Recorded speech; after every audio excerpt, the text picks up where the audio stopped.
Having things handled. "I've been invited to Wales again," Sir Handel proudly announced one evening. Duncan harumphed.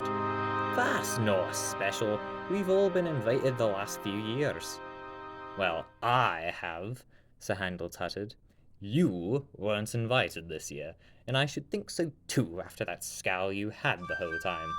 "Pshaw, you're welcome to that nonsense." And then Duncan fell silent. Silently grumbling, that is. Rusty, who'd been watching with interest, finally spoke up. "Fred and I are coming along too. It's been 65 years since I appeared in those books, and you know it's the only days a year Fred gets to pull passengers." "Heh, you'll all be a splendid sight, I'm sure," Peter Sam giggled. Skarloey smiled from the corner of the shed. "Do say hello to our twins, won't you?" he asked hopefully. Sir Handel smarmily butted in before Rusty could respond. "Why, of course, dear Skarloey, we'll get around to it," he oozed, and looking at Peter Sam before closing his eyes, he added, "But I'll be the most splendid sight of all." "Well, I do feel quite honoured," Rusty confided to Mr. Hugh as they trundled down the line. "But I'd be quite content working behind the scenes instead of being a display piece." Mr. Hugh understood what they meant and gave the little diesel a reassuring pat on the cab. "Never mind," he said warmly. "It's nice to treat yourself every now and then. You deserve it. Don't forget that." Rusty agreed not to, but all the same wondered why they couldn't have their treat while doing something useful.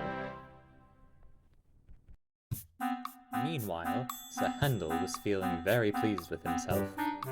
Star of the show, ha ha ha ha ha ha," he chanted as he flew down the hill to the first station.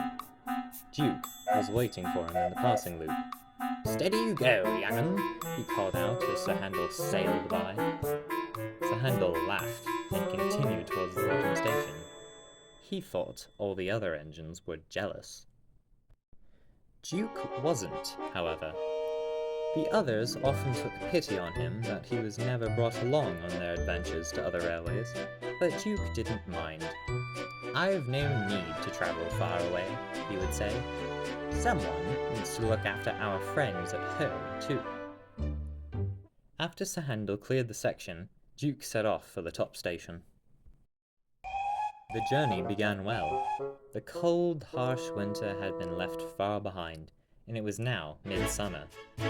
The lush countryside invited holidaymakers down for a picnic, and enthusiasts spent hours watching the trains go by and capturing the perfect shot.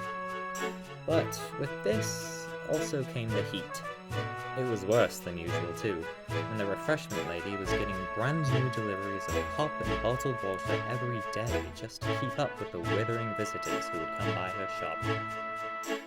Duke was also feeling withered. The climb up the valley was using a lot of water, and there wasn't even a breeze to make him feel less hot and bothered. His crew checked the gauge. "Ugh, we can't go any further, Duke," his driver grumbled at last, mopping his brow.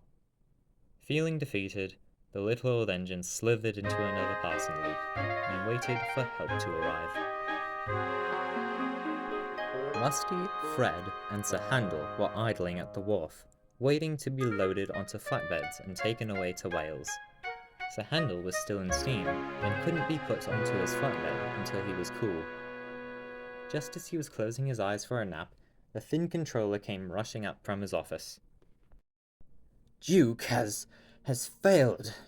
Just past the chapel station," he panted, catching his breath.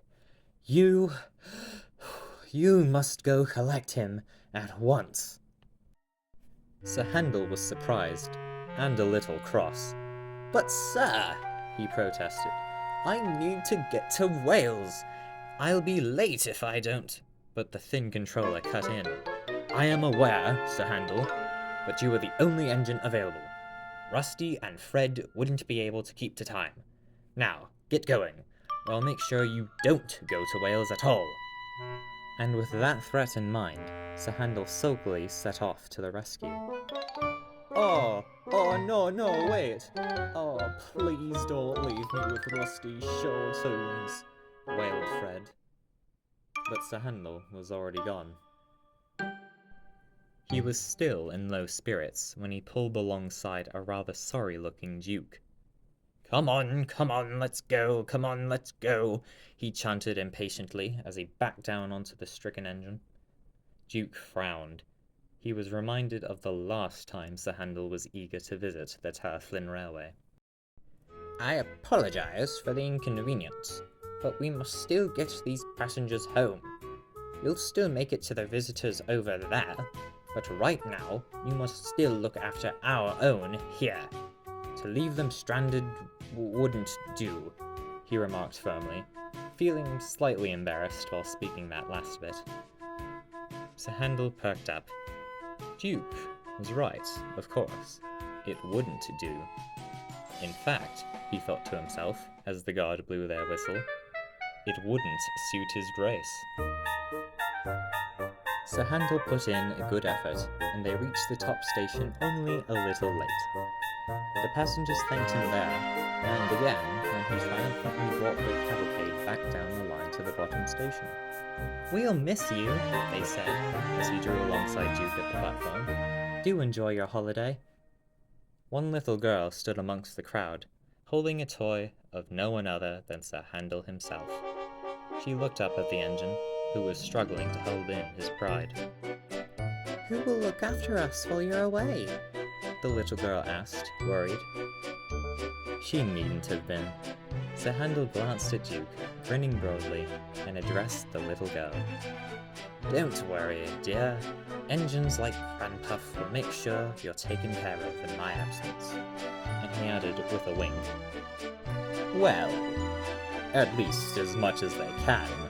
This place won't be the same without me, that's for sure. Duke made a face, but couldn't hold it. He smiled nobly at the other engine, who took him back to the shed for a drink. Several hours passed. Sir Handel was finally given the chance to cool, and now he and the two diesels were ready to depart. Valencia, the Railway Society's diesel, had arrived and tidily arranged some flatbeds astride the wharf, eager to set off for the long run. The other little engines drew alongside the train to wish their friends well on their journey. Duke stood the closest. Sir Handel looked thoughtfully at Duke. Are you sure you don't want to go, Grandpuff? It'll be great fun. But Duke dismissed him. Never mind, he puffed. You go and represent our railway, youngster. You'll do a fine job. Sir Handel beamed. Besides, Duke went on, it's as you said. I'll stay here and make sure we've got things handled while you're all away.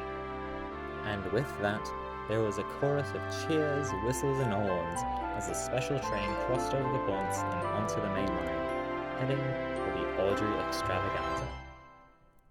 Sir Handel wasn't sure what awaited him in Wales, but he did know his friends would work hard to ensure his absence wasn't felt. As the train approached the tunnel, there came a voice from the rear.